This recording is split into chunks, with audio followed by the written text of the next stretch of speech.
우리는 지금 계속해서 사도행전 말씀을 살피고 있습니다. 하나님께서 이 사도행전 말씀을 통하여서 이 땅에 세운 교회를 통해 선포되는 복음을 통해서 어떻게 구원 역사를 이루어 가시는가 하는 것을 지금 계속해서 우리에게 보여주고 계십니다. 사도들을 중심으로 이 복음이 능력 있게 전파될 때에 두 가지 반응이 나타났습니다.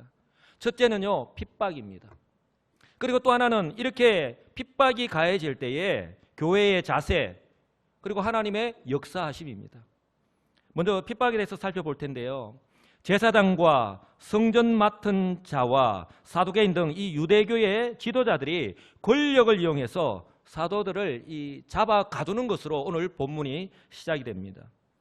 첫째는 이 사두개인들로 구성된 이 제사장들이요, 이 사도들이 가르치고 있는 이 부활의 복음을 믿지 않았기 때문에 그렇습니다. 그러니 오늘 말씀에 있는 것처럼 그들이 믿지 않는 이 예수 그리스도의 부활을 전가하다 보니까 싫어할 수밖에 없는 거예요. 그래서 자신의 권력을 이용해서 오늘 그들을 이 감옥에 가둔 것입니다. 둘째는 랍비 학교 등 이 공식적으로 가르칠 수 있는 그런 자격이 주어지는 학교들이 있는데, 이렇게 백성들을 가르칠 수 있는 공식적인 이 자격이 없는 사도들이 백성들을 가르치고 있었기 때문에 그렇습니다. 그들은 이것을 자신들의 권위에 대한 도전으로 여기고 결코 용납할 수 없었던 것입니다. 이것도 적당한 이유가 되겠지만 저는 이제 말씀을 드리는 이 이유가 가장 직접적인 이유가 아닐까 생각합니다. 사도들이 전파하고 있는 이 복음이 예루살렘을 중심으로 유대 사회에 빠르게 확산되는 것을 차단하기 위해서입니다. 왜냐하면 유대인들에 대한 이 사도들의 영향력이 점점점 커져 갔기 때문에 그렇습니다.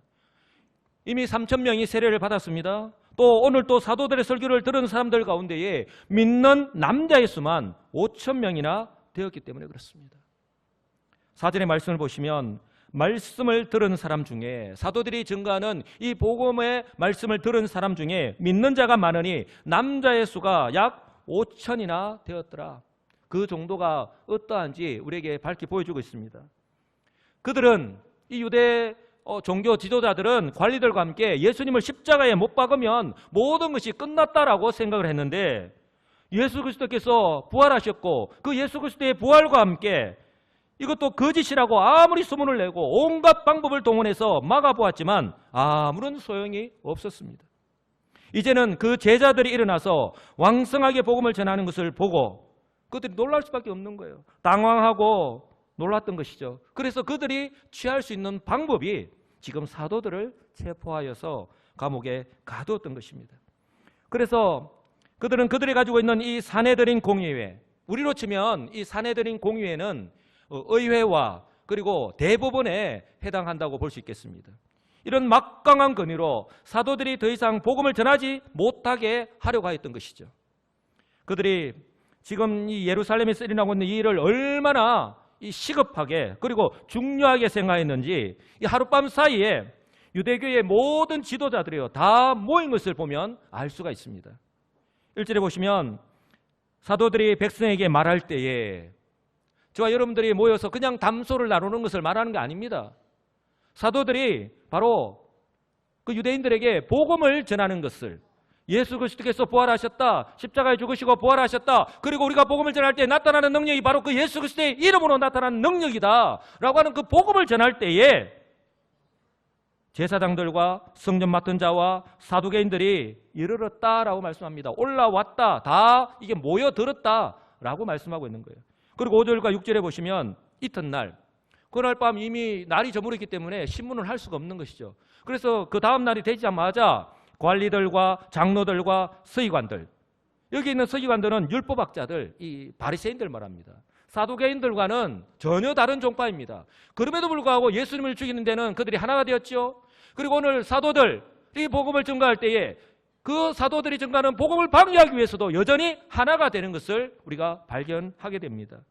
그들이 예루살렘에 모였는데 대제사장 안나소와 전임 대제사장입니다. 그리고 현직 대제사장인 가야바와 요한과 알렉산더와 및 대제사장의 문중이 다 참여하였다. 여러분, 얼마나 중요한 사항이었는지, 그들이 이처럼 급하게 다 모였고 또 서둘러서 이 사도들을 잡아 드리고 그 다음날 바로 사내들인 공의회를 열고 있는 거예요. 이렇게 하는 데는 다 이유가 있는 것입니다. 그 무엇보다도 사도들이 전하는 복음의 능력에 대한 두려움 때문입니다. 왜냐하면 지금 그들이 예루살렘에서 일어나고 있는 일들을, 이런 현상들을 바라볼 때에 그냥 한두 번 일어나고 많은 그런 일들로 여겨지지 않았기 때문에 그런 거예요. 일반적으로 나타날 수 있는 그런 현상이 아니었기 때문에 그렇습니다. 여러분, 이것이 바로 복음의 역동성입니다. 예수님으로부터 시작된 이 복음의 역사가 바로 12사도, 예수님의 부활하심, 다시금 그들이 사명을 부여받고 그 하나님의 능력으로 감당하는 그 12사도로부터 시작하여서 120명의 이 제자들이 그 주님께서 성천하시면서 약속하신 말씀을 믿고 그들이 기도하면서 기다릴 때에 오순절에 성령이 임했지 않습니까?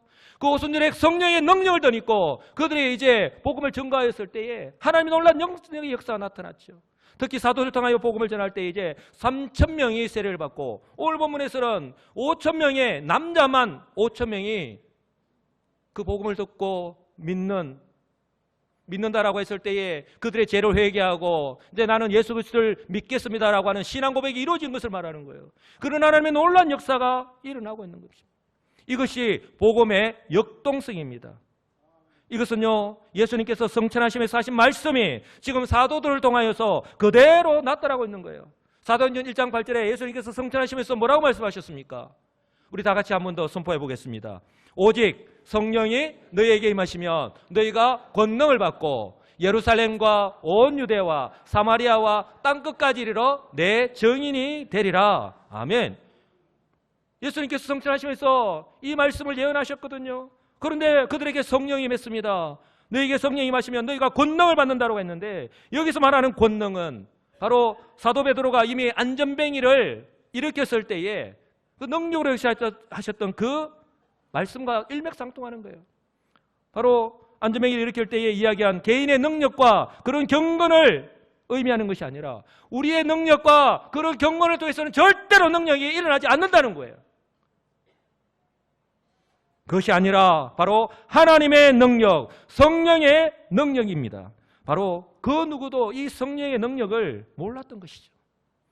이 권능을 받은 사도들과 제자들로 말미암아 예루살렘에서 지금 폭발적인 부흥의 역사가, 복음으로 말미암은 폭발적인 부흥의 역사가 일어난 거예요. 이 복음의 역동성은 바로 이렇게 예루살렘부터 시작된 이 복음이 이제는 점차로 온 유대와 사마리아와 땅끝까지 이르러 하나님께서 어떻게 역사에 가신다 하는 것을 오늘 이 사건을 통해서 단적으로 보여주시는 거예요. 이 말씀 그대로 복음을 통한 하나님의 능력의 역사, 구원의 역사가 앞으로 어떻게 일어날 것이다 하는 것을요, 오늘 사도행전 3장의 이 안전뱅이의 이 기적의 역사, 나사렛 예수 그리스도의 이름으로 이런 놀라운 역사가 일어났다 하는 것을 통해서 보여주고 있는 거예요. 사랑하는 성도 여러분, 예수님의 말씀대로 오순절에 성령 강림의 역사로 이미 예루살렘에 온 외국인들이, 사도들을 비롯한 제자들이 각 나라와 족속의 언어로 전하는 복음을 듣는 놀라운 기적의 역사가 일어났습니다. 그들이 이 기적을 경험하고 난 후에 각자 고향으로, 각자의 나라로, 각자의 족속으로 돌아갔을 때에 그들이 가만히 있었겠습니까? 또한 3,000명이나 되는 사람들이 사도 베드로의 설교를 듣고 세례를 받는 일이 일어났습니다. 그들이 얼마 전에 십자가에 못 박아 죽인 그 나사렛 예수 그리스도, 그러나 예수님께서 하신 말씀 그대로 예수님은 사흘 만에 다시 부활하셨습니다. 사도 베드로는 이 모든 일들이 우리 조상의 하나님께서 이미 선지자들을 통하여 약속하신 메시아에 대한 예언이 이루어진 것이라고, 성취된 것이라고 담대하게 지금 증거하고 있는 거예요. 그들은 예수 그리스도께서 부활하신 것을 온갖 수단과 방법을 다 동원해서 감추려고 하였지만 결코 감출 수가 없었던 것이죠. 왜냐하면 그 정년이 한두 명이 아니었기 때문에 그렇습니다. 지금 예루살렘에서 유대인들을 대상으로 복음을 증거하며 하나님의 놀라운 능력을 나타내고 있는 사도 베드로 역시 그 정인 중에 한 사람이기 때문에 그렇습니다. 내가 정인이에요. 내가 확실한 정인입니다. 그러니 어찌 내가 확신을 가지고 담대하게 증거하지 않을 수가 있겠느냐 하는 것입니다. 그런데 사도 베드로를 통해서 또다시 기적의 역사가 일어난 것입니다. 태어나면서부터 40여 년간 한 번도 걷지 못한 날마다 성전 미문에서 그 구걸하는 안전뱅이, 그것도 잘 알고 있는 그 안전뱅이를 바로 사도 베드로가 그 나사렛 예수 그리스도의 이름으로 낫게 하는, 병고침을 받는 그런 놀라운 역사가 또 일어났기 때문에 그렇습니다. 여러분, 사도 베드로가 유대인들에게 복음을 선포할 때에 반복하는 말씀인데요, 바로 나사렛 예수 그리스도의 이름입니다. 바로 베드로를 비롯한 사도들이여 전하는 복음의 핵심이기 때문에 그렇습니다. 유대인들이 더 이상 예수 그리스도의 부활을 부인하려고 하지 말고 인정하고 믿으라고 하는 강한 회개의 메시지가 바로 그 가운데에 담겨 있는 것입니다. 더 이상 속이려고 하지 말라는 거예요. 눈 감고 아웅하지 말라는 거예요. 주님은 살아나셨고 우리가 정인이고 우리가 복음을 전가할 때에 그 부활의 주님의 능력의 이름이 선포될 때에 이 같은 하나님의 역사가 나타나고 있지 않느냐는 거예요. 이것이 바로 제가 지난주에 말씀을 드렸던 너희와 하나님에 대한 대조적인 그런 말씀의 내용이에요. 즉 너희 유대인들은 메시아로 이 땅에 오신 예수 그리스도를 십자가에서 죽였지만 여호와 하나님께서 다시 살리셨다. 왜냐하면 너희들은 알지 못하여서, 즉 영적인 눈이 어두워서 나사렛 예수가 바로 우리 조상의 하나님이 선지자들 통하여 예언하신 그 메시아, 즉 구원자 되시는 그리스도인 것을 알지 못하고 십자가에서 죽였지만, 그러나 이건 역시 언약의 신실하신 하나님의 뜻이다. 하나님께서는 바로 이 일을 통하여서, 이 모든 과정을 통하여서 당신의 구원 계획을 성취하셨다 라고 지금 말씀을 전하고 있는 거예요. 그것이 바로 사도행전 3장 17절 18절 지난주에 들었던 말씀입니다. 형제들아, 너희가 알지 못하여서 그리하였으며 너희 관리들도 그리한 줄 아노라. 그러나 하나님이 모든 선지자의 입을 통하여 자기의 그리스도께서 고난받으실 일을 미리 알게 하신 것을 이와 같이 너희가 알지 못하여서 행한 그 일을 통하여서 이루셨다고 그렇게 선포하고 있는 거예요. 여러분, 이것이 바로 우리가 힘써 여호와를 알아야 되는 이유예요. 우리가 예수 그리스도를 믿음으로 구원을 받았습니다. 그리고 우리가 구원을 받았지만 그것으로 끝나는 것이 아니에요. 바로 우리에게 하나님께 주신 사명이 있기 때문에 우리가 이 성경 말씀을 알아야 되는 것이고, 확신하고서 나아가서 오늘 베드로처럼 이렇게 복음을 증거해야 할 줄 믿습니다. 내가 알지 못하는데, 내가 확신하지 못하는데 어떻게 말씀을 증거할 수 있겠습니까? 그러므로 베드로는요, 이제라도 너희가 진리의 복음을 듣고 알게 되었으니까 이제 너희들이 당신들이 해야 할 일은 알지 못하여서 행하였던 그들의 모든 죄를 회개하고 이제 예수 그리스도를 믿는 것이라고 말씀하는 거예요. 그래서 19절에 이러므로 너희가 회개하고 돌이켜 너희 죄 없이 함을 받으라. 이같이 하면 새롭게 되는 날이 주 앞으로부터 이를 것이라고 말씀하고 있는 거예요. 사랑하는 성도 여러분, 이처럼 사도 베드로를 비롯한 사도를 통해서 선포하는 이 복음이 이 예루살렘을 중심으로 빠르게 확산되어지고 또 기적의 역사가 계속해서 일어나자 이제는 반신반의하던 유대인들 역시 영향을 받을 수밖에 없는 거예요. 처음에 가졌던 이 복음에 대한 의심은요, 점차로 이 놀라움과 두려워하는 마음으로 변할 수밖에 없었던 것입니다. 왜냐하면 사도들이 증거하는 그 복음과 기적의 역사가 예수 그리스도께서 공생의 기간 동안에 행한 것과 동일하게 지금 나타나고 있기 때문에 그런 거예요. 여러분, 이처럼 복음은요, 역동성이 있는 거예요. 하나님께서 이 복음을 통해서 얼마나 크신 능력을 나타내는지, 그리고 멈추지 않고 계속해서 이렇게 확산되어 가는지, 복음의 대적자들이 그 어떤 수단과 방법을 동원해서 필사적으로 막는다 하더라도 복음을 통한 하나님의 역사는 결코 중단되지 않습니다. 막을 수 없습니다. 여러분, 그렇기 때문에 이 복음이요, 중단되지 않았기 때문에 지금까지 2000년 전에 시작된 이 복음의 역사가 만약에 중단되었다면 오늘 우리에게까지 복음이 올 수 있었겠습니까? 이 땅에 교회가 세워지고 하나님께서 이 땅에 세운 교회를 통해서 미국 다음으로 많은 선교사를 보내어서 하나님의 생명의 복음을 전하게 하셨겠습니까? 할 수 있었겠습니까? 저와 여러분들이 아마 예수의 옛자도 몰랐을 거예요. 오늘 이 솔로몬 행각에서 복음을 전한 이 베드로와 요한을 잡아 가두었지만 더 많은 사람들이 믿는 역사가 일어났잖아요. 3절과 4절 다 같이 한번 읽어보겠습니다. 그들을 잡음에 날이 이미 저물었으므로 이튿날까지 가두었으나 말씀을 들은 사람 중에 믿는 자가 많으니 남자의 수가 약 5천이나 되었더라. 아멘. 여러분, 여기서 우리가 할 수 있는 것은, 그들이 할 수 있는 것은 잡아 가두는 것, 그들을 잡아서 감옥에 가두어서 이제 신문하는 것밖에 할 수 없어요. 그러나 하나님의 역사는 그들이 그렇게 한다 하더라도 결코 멈추지 않는다는 것입니다. 그래도 불구하고 믿는 남자의 수가 5천이나 되었다고. 그들의 복음을 선포하는 사도들을 아무리 잡아서 감옥에 가두어도 남자만 5천 명이 믿는 역사가 일어났습니다. 그러니 숫자에 포함되지 않는 여자와 노인들, 어린아이들 숫자까지 포함하면 이 복음의 능력이 어느 정도인지, 하나님께서 이 사도들을 통하여서, 이 증거하는 복음을 통하여서 어떤 하나님의 역사가 지금 나타나고 있는지 우리가 가히 상상할 수도 없는 거예요. 지금도 만약에 제가 복음을 전했을 때에 3천 명이, 그리고 5천 명이요, 막 회개하고 세례를 받고 주께로 돌아온 역사가 일어난다면 어떻게 되겠습니까? 난리가 나겠죠. 그런데 2000년 전에 바로 그런 하나님의 놀라운 역사가 일어났다니까요. 그리고 종교 지도자들의 주 타겟이 된 그들의 권력을 이용하여서 잡아가던 이 베드로와 요한을요, 최고 법정인 산헤드린 공의회에 세웠습니다. 그들의 계획에는, 그들의 생각에는 그들의 지식과 권위로 이 무식한 사도들을 공의회, 즉 법정에 세워서 겁을 주고 이 옴짝달싹하지 못하게 해서 더 이상 복음을 전하지 못하게 하려고 했던 거예요. 그러나 이러한 그들의 생각도, 이런 그들의 계획도 아무런 소용이 없었습니다. 왜냐하면 하나님께서 사도 베드로를 통하여 오히려 이 공의회 석상에서 그 자리에 모인 모든 산헤드린 공의회 회원들, 즉 종교 지도자들과 이 장로들을 향하여서 담대하게 이 예수 그리스도의 십자가의 죽으심과 부활을 증거하는 그런 장으로 바꿔버렸기 때문에 그런 거예요. 또한 그들이 사도들을 꼼짝 못하게 하기 위해서 던진 질문이요, 오히려 사도들이 산헤드린 공의회에서 복음을 증거하는 기회로 삼고 담대하게 선포하는 그런 신의 한 수가 되었다는 거예요.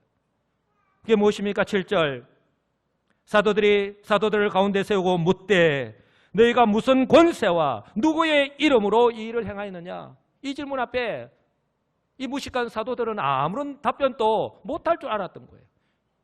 그런데 8절에 이에 베드로가 성령이 충만하여, 마치 기다렸다는 듯이 베드로가 성령이 충만하여 이제 베드로를 통해서 하나님께서 어떻게 역사하시는가를 보여주시는 거예요. 이르되 백성의 관리들과 장로들아, 만일 병자에게 행한 착한 일에 대하여 이 사람이 어떻게 구원을 받았느냐고 오늘 우리에게 질문한다면 너희와 모든 이스라엘 백성들은 알라.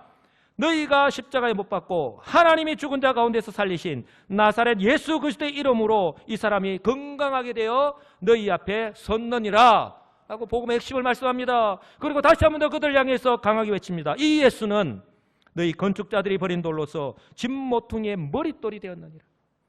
다른 이로서는 구원을 받을 수 없나니 천하 사람 중에 구원을 받을 만한 다른 이름을 우리에게 주신 일이 없음이라 라고 마치 이 인감 도장을 찍듯이 도장을 빵 찍고 있는 거예요.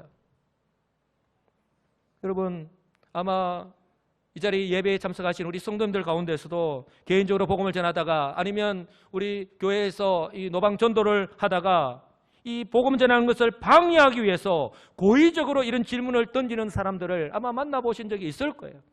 저 역시도 이런 사람들을 많이 만나보았습니다. 그럴 때 어떻게 우리가 대합니까? 아까 사단 마귀가 이 복음의 대적자들이 교회를 핍박할 때에 더 이상 복음을 전하지 못하게 막으려고 할 때에, 그러면 우리는, 성도들은, 교회는 어떻게 해야 되느냐는 거예요.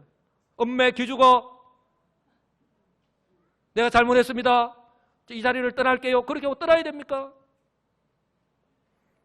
위축되거나 두려워하는 것이 아니라 오늘 베드로처럼 확신을 가지고, 아멘, 확신을 가지고 담대하게 복음을 전하는 것이 바로 우리 교회의 사명이 아니겠습니까? 왜냐하면 오늘 베드로를 통해서 이렇게 능력으로 역사하셨던 하나님께서 동일하게 우리가 확신을 가지고 그렇게 복음을 전가할 때에 동일하게 우리를 통해서도 역사하실 것이기 때문에 그렇습니다. 믿고 순종하시는 저와 여러분들 되시기를 간절히 소망합니다. 여러분, 지금요 이 산헤드린 공의 앞에서 독사의 눈을 뜨고 그렇게 이렇게 선한 모습으로 우리 성도님들이 지금 저를 쳐다보는 그 눈빛으로 저를 바라보았겠습니까? 독사의 눈을 뜨고 이제 이 70명이, 이 71명이죠. 이 의장까지 포함하면 이 71명의 사람들이 보는 앞에서 조금도 떨거나 위축되지 않고 오히려 성령이 충만하여서 담대하게 복음을 전하는 이 베드로의 모습을 한번 상상해 보시기 바랍니다. 다시 한번 강조하지만 예수님께서 붙잡혔을 때에 대제사장의 뜰에서 예수님을 부인하였던 오직 자신의 안위에만, 자신의 생존에만 관심이 있었던 비겁한 겁쟁이 베드로의 모습은 더 이상 찾아볼 수가 없습니다. 오직 성령으로 충만하여서 베드로가 얼마나 어떻게 변화되었는가를 단적으로 보여주는 거예요. 오직 성령으로 충만하여서 한마디 한마디 하는 대답을 통해서 그 자리에 모인 70만 명을 오히려 옴짝달싹하지 못하게 만드는 이 베드로의 모습을 오늘 우리는 발견할 수 있기를 바랍니다. 주의 성령께서 베드로를 통해서 역사하고 계신 거예요. 여러분, 우리 하나님은요, 오늘 이 마지막 시대에 이 땅에 세운 교회가 바로 우리 여수 시민교회가 우리 한 사람 한 사람이 베드로와 같이 이렇게 성령의 충만함으로 성령의 능력을 드러내면서 살아가게 하실 줄 믿습니다. 이렇게 살아가야 되는 거예요. 그렇다면 어떻게 베드로가 이렇게 변화되었는가 하는 거예요. 어느 날 갑자기 자고 일어나니까 이렇게 변화된 거예요. 하나님의 은혜입니다. 하나님의 은혜이지요. 디베라 바닷가에서 부활의 주님을 만나서 회개하고 다시 사명을 부여받은 것도, 또한 주님의 약속의 말씀을 믿고 기도하고 때를 기다릴 때에 오순절에 성령께서 능력으로 임하셨던 것, 그 모두가 하나님의 은혜인 거예요. 하나님께서 다른 사람을 차치하고서라도 이 베드로를 통하여서 선포하는 그 복음을 통하여서 하나님의 능력의 역사가 나타나는 것 또한 하나님의 은혜라고 하는 거예요. 그런데 여러분, 이것 아십니까? 하나님의 이 은혜와 사랑을 받은 베드로만이 아니라 지금 예배를 드리고 있는 저와 여러분들 또한, 저와 여러분들 모두가 다 이 같은 하나님의 은혜와 사랑을 받았다고 하는 사실입니다. 아멘. 여러분, 확신해야 되는 거예요. 확신하시기 바랍니다. 우리가 그저 그렇게 살아가야 되는 존재가 아니라는 거예요. 그렇다면 오늘 사내들인 공예 석사에서 이 복음의 대적자들 앞에서 조금 더 위축되지 않고 오히려 담대하게 전한 이 복음의 메시지가 뭐냐는 것입니다. 우리가 그들과 싸워야 되는 것이 아니라 우리는요, 담대하게요, 이 복음을 전해야 되는 거예요. 그러면 전한 메시지가 뭐냐는 거예요. 첫째는 병자에게 행한 이 일이 착한 일이라는 거예요. 선한 일이라는 거예요. 어찌 병자를 보고 그냥 지나갈 수가 있냐는 거예요. 누구나 할 수 있는 선한 일이라고 말씀합니다. 그리고 둘째는 바로 이 사람이 예수 그리스도의 이름으로 건강해졌고 다 나았고 지금 여러분들이 보고 있는 것처럼 지금 현재 여러분 앞에서 이 정인으로 서 있는 그 모습 그대로라는 거예요. 여러분들이 이 사람이, 이 병자가 40여 년간 어떤 모습으로 살아온 것도 다 알 것이고 이제 깨끗하게 나와서 있는 이 모습 또한 여러분들이 보는 바 그대로라는 거예요. 그런데 예수 그리스도의 이름으로 이 병자가 고침을 받았다는 거예요. 그리고 셋째는요, 예수 그리스도는 너희 건축자들, 즉 너희들 종교 지도자들이 버린 돌인데 집 모퉁이의 머릿돌이 되었다는, 가장 귀한 돌이 되었다는 거예요. 즉 너희들은 이 예수 그리스도를 알지 못하고 십자가에 죽였지만 하나님의 능력으로 부활하셨다는 거예요. 그리고 이 말씀은요, 그들이 잘 알고 있는 구약 10편의 118편 22절의 말씀을 인용해서 그대로 선포하고 있는 거예요. 이 자리에는 다 율법학자들이 그리고 종교 지도자들이 있기 때문에 이 말씀을 다 알고 있었을 거예요. 그리고 넷째는요, 예수 그리스도 외에는 다른 어느 누구에게서도 구원을 받을 수 없다고 선포합니다. 왜냐하면 하나님께서 하늘 아래에 우리가 구원을 얻을 수 있는, 받을 수 있는 다른 힘을 우리에게 주신 일이 없다고 분명하게 말씀하고 있는 거예요. 여러분, 이 12절의 말씀은요, 이 마지막 시대에 구원을 얻을 수 있는 방법은 여러 가지가 있다라고 하는 소위 종교다원주의에게 직격탄을 날리는 말씀이에요. 여러분, 구원을 이루는 방법은요, 여러 가지 길이 있는 것이 아니라 오직 우리 주 예수 그리스도만, 오직 예수 그리스도를 통해서만 우리 하나님께로 갈 수 있음을 믿으시기를 주님의 이름으로 축복합니다. 오늘 이 말씀을 하고 있는 거예요. 이처럼 베드로의 정확한 팩트에 대한 대답 앞에 그들은요, 속수무책인 거예요. 아무런 대답도 할 수 없는 거예요. 그저 놀랍고 아무런 말도, 아무런 반박도 할 수 없었습니다. 이것이 바로 13절과 14절에서 그대로 말씀하고 있잖아요. 그들이 베드로와 요한이 담대하게 말함을 보고 그들을 본래 학문 없는 범인으로 알았다가 교육도 받지 못한 평범한 사람들, 무식한 사람으로 알았다가 이상히 여겼다. 놀라움을 금치 못했다는 거예요. 또 전에 예수와 함께 있던 줄도 알고 이제서야 비로소 예수님과 함께 있었던 것을 그들이 알았다는 거예요. 또 병 나은 사람이 그들과 함께 서 있는 것도 보고 비난할 말이 없는지라 이제는 더 이상 반박할 말이 없는 거예요. 정인이 뽀젓이 딱 앞에 서 있기 때문에.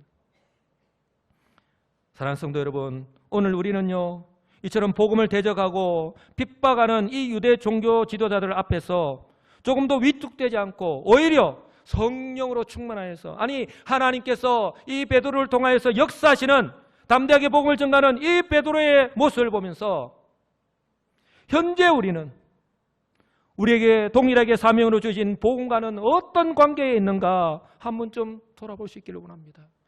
여러분, 오늘 이 메시지를 우리가 바라보면서요, 하나님께서 베드로를 통해서 저렇게 역사하셨구나. 베드로니까. 베드로는 저랬구나. 그렇게만 받아들인다면 아무런 소용이 없는 거예요.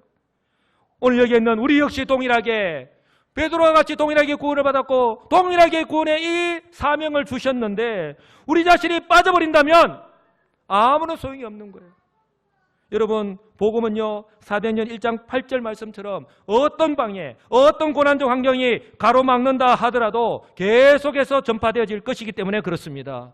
다시 한번 더 말씀드리지만 오늘 저와 여러분들이 바로 구원을 받고 이렇게 예배를 드릴 수 있는 것이 바로 그 증거라고 하는 사실이에요. 다른 말로 표현한다면 우리 교회가 아니더라도 하나님은요 얼마든지 다른 교회를 통해서 이 일을 감당하고 있는 거예요. 우리 교회가 그 증거지만 지금도 동일하게 하나님은요 교회를 통해서 주의 백성들을 통해서 계속해서 복음을 전파하고 계신다고 하는 사실을 꼭 기억하시기 바랍니다.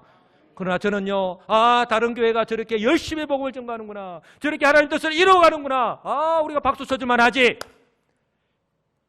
우리가 덜덜이 서는 것이 아니라 저는요 우리 여수 시민교회가 이 복음적 사명을 감당하는 그런 교회가 되어서 하나님의 뜻을 이루어주는, 그래서 우리가 맨날 주기도문 하면서 하나님의 뜻이 이 땅 가운데 이루어지게 하여 주시옵고 그렇게 주문으로만 외우는 것이 아니라 바로 우리의 삶을 통해서 오늘 베드로처럼 이렇게 순종함으로 그 하나님의 뜻이 우리로 말미암아 이 땅 가운데서 이루어지기를 주님의 이름으로 간절히 축복합니다. 여러분, 초대교회 사도들처럼요 이처럼 복음을 전하다가 고난을 당하게 되는, 저는 이것을 적극적인 고난이라고 합니다. 이런 고난 앞에서도 사도 베드로처럼요 교회는 교회다워야 합니다. 체포되고 감옥에 갇히는 등 육체적으로 고통을 당하고 또한 경제적으로 손해를 입을 수 있지만 그러나 그럼에도 불구하고 위축되거나 포기하는 것이 아니라 성령의 충만함으로 담대하게 복음을 전하고 있는 것처럼 저는 우리 여수 시민교회가 이런 하나님의 능력에 나타나는 그런 교회가 되기를 주님의 이름으로 축복합니다. 그런가 하면 너무나 가슴 아픈 일인데요, 교회가 교회답지 못하여서 이것은 사명과도 관련이 있습니다. 교회가 사명을 잊어버리고 그 사명과는 아무런 상관없이 살아가니까, 아무런 관계없이 살아가니까 세상처럼 타락할 수밖에 없는 것이죠. 그러니 교회가 교회다울 수가 없는 것입니다. 그러니 세상으로부터 교회가 어떻게 저럴 수가 있느냐? 우리가 복음을 전할 때에 너네들이나 잘하세요, 이런 말을, 조롱하는 말을 듣지 않습니까? 이런 손가락질을 당하는 부끄러운 고난, 피할 수 없는 이런 고난을 겪고 있는 거예요. 이것이 그 어느 때보다 위기를 맞고 있는 우리 한국 교회의 모습입니다. 사단 마귀가 정말 다양한 모습으로, 즉 신천지와 같은 이단들을 통해서 이 CBS를 비롯한 기독교 방송국, 또한 이 교회를 물리적인 방법과 이메일이나 문서 등을 통해서 계속해서 공격하고 있지 않습니까? 우리 교회도요 신천지 이름으로 이 겹주마다 편지가 날라옵니다. 저 역시 메일을 계속해서 받습니다.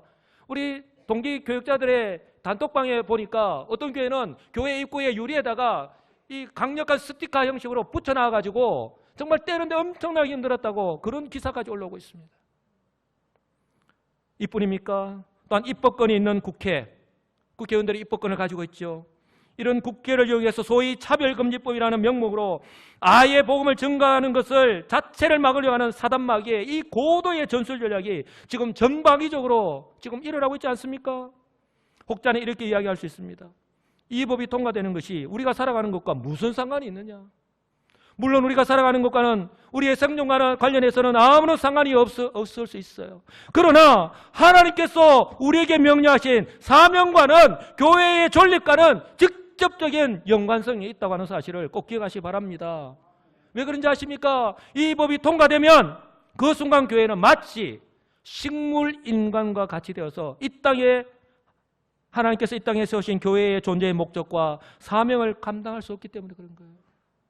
베드로가 12절에서 선포하고 있는 이 복음의 핵심인 다른 이로서는 구원을 받을 수 없나니 천하 사람 중에 구원을 받을 만한 다른 이름을 우리에게 주신 일이 없습니다 라고 하는 이 오직 예수 그리스도를 믿어야지만이 구원을 받을 수 있다고 하는 이 복음을요, 더 이상 예배 시간에 제가 선포할 수 없습니다. 더 이상 우리가 나가서 전도할 수 없습니다. 그러면 바로 법적으로 걸려서 벌금을 물게 되고 체포되어서 감옥에 갇히게 됩니다. 우리는 이런 안타까운 현실을요, 영국교회의 현실을 통해서 이미 경험하고 있지 않습니까? 안타깝게도 이전에 그 복음이 가장 왕성했던 때를 그렇게 보여주는 영국의 대형교회가 지금 대형 술집이나 아니면 모스크로 바뀌어가고 있지 않습니까? 그리고 교회 안에서는요, 젊은이들을 찾아보기가 힘들다고 그 영국의 선교사들이, 교회 목사님들이요, 그렇게 탄식을 합니다.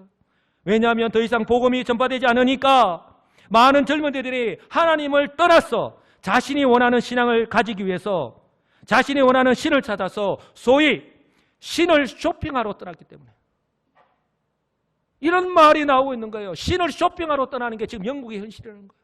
젊은이들. 그리고 교회를 지키고 있는 소수의 성도들 역시 대부분 노인들이지만 그들 역시 말씀 중심의 이 참된 신앙, 이 구원관을 찾아볼 수가 없다고 하는 거예요. 여러분, 그 누구도 영국교회가 이렇게 변하고 이런 안타까운 현실이 일어날 줄은 아무도 몰랐을 거예요. 그런데 지금 우리나라에서도 우리가 알지 못할 뿐이지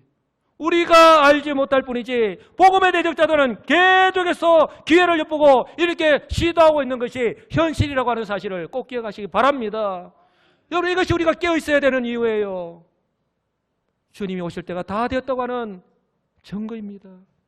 이처럼 사단마귀의 공격 앞에 깨어있어야 될 교회가 소위 대형교회를 중심으로 온갖 술수와 방법을 동원해서 세습이라고 하는 부정을 행하고 있고, 가장 깨어있어야 될 목사가 성적인 문란 행위를 일삼아서 뉴스나 매스컴을 통하여 세상 사람들의 입에 가십거리로 오르내리고 있는 것이 현실이지 않습니까? 이처럼 교회가 그 어느 때보다 이 안팎으로 위기에 처해 있는 것이 현실입니다. 여러분, 우리는 이 현실을요, 직시해야 합니다. 그렇다면 정작 성도들은 이런 현상들을 그렇게 심각하게 생각하느냐 하는 것입니다. 아마도 내 앞에 놓인 삶의 문제가 더 크고 중요하기 때문에, 왜냐하면 생존의 문제니까, 내 먹고 사는 문제니까, 이것은 나의 문제가 아니라 목사와 장로의 문제, 교회 지도자들의 문제, 그냥 교회의 문제로 우리는 치부하고 있지는 않느냐는 거예요. 여러분, 그렇게 생각하지 않으십니까? 사단마귀는 이런 기회를 이용하여서 어떻게 해서든지 교회의 거룩성과 또한 교회를 또한 복음 증거에 시비를 걸어서 복음이 증거되는 것을 막으려고 한다고 하는 사실을 여러분 기억하시기 바랍니다. 마치 오늘 본문에서 이 유대교 지도자들이 사도들 통하여서 이 능력의 복음이 선포되는 것을, 증거되어지는 것을 막고 있는 것과 동일하게 말입니다. 그렇다면 이처럼 이미 현실적으로 나타나는 이 제 문제들 앞에서 우리 교회는 어떻게 해야 되느냐? 그리고 어떻게 해야 됩니까? 그냥 지금은 때가 아니니까 가만히 교회에 대한 부정적인 이미지와 사회적 여론이 가라앉을 때까지 마치 지죽은 듯이 아무것도 하지 않은 채 가만히 앉아 있어야 됩니까? 사단마귀가 노리고 있는 것이 바로 거룩성을 잃은 교회, 무기력한 교회의 모습임을 꼭 기억하시기 바랍니다. 여러분, 위기는 또 다른 기회라고 했습니다. 사도 베드로가 이런 위기의 때에, 고난을 만났을 때에 교회가, 성도가 어떻게 해야 하는가 하는 것을 오늘 이 말씀을 통해서 교훈적으로 분명하게 보여주고 있음을 하나님께서 오늘 우리에게 말씀하고 계심을 여러분들 믿으시기 바랍니다. 즉 교회는요, 위기라고 하는 환경, 고난이라고 하는 환경과 상관없이 언제나 교회다워야 하는 거예요. 왜냐하면 이 교회를 통해서 하나님은 지금도, 아니 주님 오실 때까지 역사하실 것이기 때문에 그렇습니다. 마치 사도 베드로처럼 이 땅의 교회 역시 이러한 사단 마귀의 시험이 세상이 주는 고난 앞에서 겁을 먹거나 주눅이 들어서 낙심하고 포기한 채로 하루하루 사니까 사는 그런 무의미하고 무가치한 인생을 살아가는 것이 아니라 적어도 하나님의 은혜로 예수 그리스도를 믿어서 구원을 받은 것을 믿는 성도라면 하루하루의 삶을 생존을 위한 삶에서 이제는 사명과 함께 살아가는 성도들이 되시기를 주님의 이름으로 간절히 축복합니다. 하나님께서 오늘 공의 앞에 선 베드로를 비롯한 사도들의 모습을 통해서 오늘 우리들에게도 분명하게 말씀합니다. 여수시민교회 너희는 어떠하냐고. 여수시민교회 너희는 어떠하냐고. 우리 앞에 놓인 삶의 환경은요, 여전히 어렵습니다. 남들이 알지 못하는, 그러나 쉽게 해결되지 않은 그런 건강의 문제가 여전히 남아있죠. 경제적인 어려움으로 인한 삶의 어려움도 여전히 남아있습니다. 하나님께서는 우리 앞에 이런 문제들을 다 해결하고 난 뒤에 그리고 나서 사명을 감당하라고 말씀하지 않았습니다. 초대교회 역시 마찬가지였습니다. 이것은 하나님께서 우리를 사랑하지 않아서도 아니고 이 문제를 해결할 능력이 없어서도 아닙니다. 고난과 고통이라는 환경 속에서도 교회는 교회다워야 하기 때문에 그렇습니다. 계속해서 전파해야 될 이 복음을 통하여서 그 무엇도 그 누구도 막을 수 없는 이 계속해서 전파해야 될 이 복음을 통하여 하나님의 구원 계획을 이루어가는 것이 바로 우리 교회를, 우리 여수시민교회를 향하신 하나님의 뜻인 줄 믿으시고, 바로 나에게 주어진 하나님의 사명인 줄 믿으시고, 우리 각자의 삶의 모습에서 이 사명과 함께 살아가시는 복된 우리 시민교회 성도님들이 다 되시기를 우리 주 예수 그리스도의 이름으로 간절히 축복합니다. 아멘.